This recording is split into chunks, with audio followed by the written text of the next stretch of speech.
coming back to this case study, Korean Airlines had a unique problem a few years ago in the mid-90s. Their planes kept falling out of the sky and just crashing. It became so bad that several countries denied overflight rights to Korean Airlines, in spite of having a modern fleet, very competent, trained pilots. Yeah, they had this problem. So an investigation was done into this, and they found a very, very interesting issue.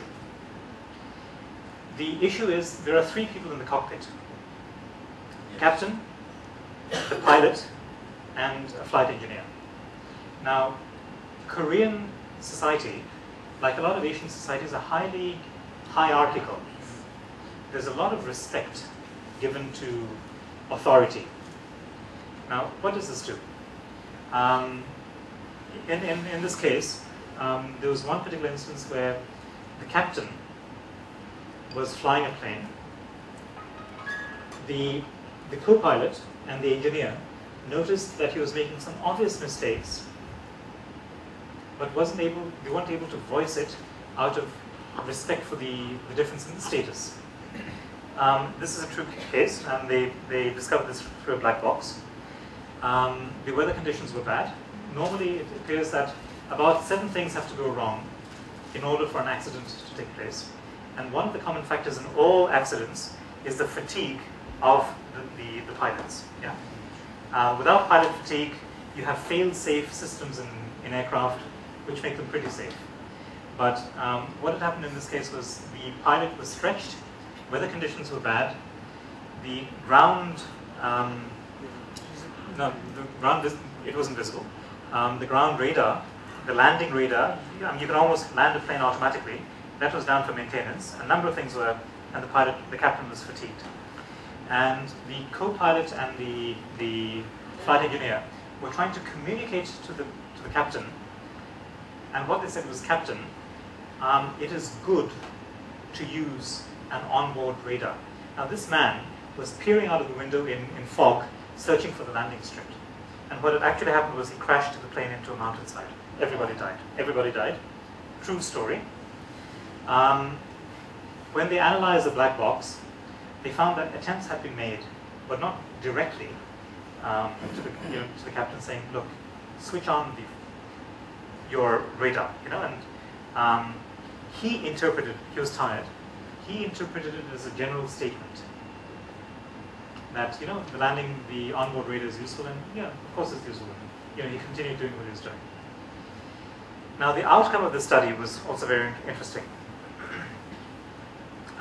They brought in a CEO from another country, from another major airline, to bring about organizational change. I mean, you needed some change management practices. The first thing that this new CEO did was he required everybody in the cockpit to speak English. Now, this is not, it's not arrogance or anything, it's just that if you're flying to different countries, you need to be able to communicate with. Yeah? The second thing that they did was they required everybody in the cockpit to address each other on a first-name basis, to try and break down the barriers of status, etc. And they found that the problem was your distance, the role distance, and the issue of paying too much respect and not having a voice. We say that conflict is good when it brings out different perspectives to issues, but it can be counterproductive when it's interpersonal.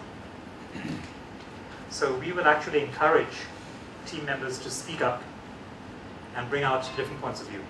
Before we take any decision, I would, as a director, want to know, to take a 360-degree perspective of any important issue, because I have my blind spots, and so does everybody else. But if we can honestly look at any topic of importance, finally you need to take a call. You can't accommodate everybody's views, but it's very, very important that different perspectives are brought about. And effective managers actually encourage a culture where this voice is evident. If you are a strong leader that nobody will question, you can end up in very bad situations because of blind spots. And that's not necessarily a good thing. So conflict is good, provided it's channeled in the right. And finally, of course, leaders have to take decisions on any one thing and take accountability for that.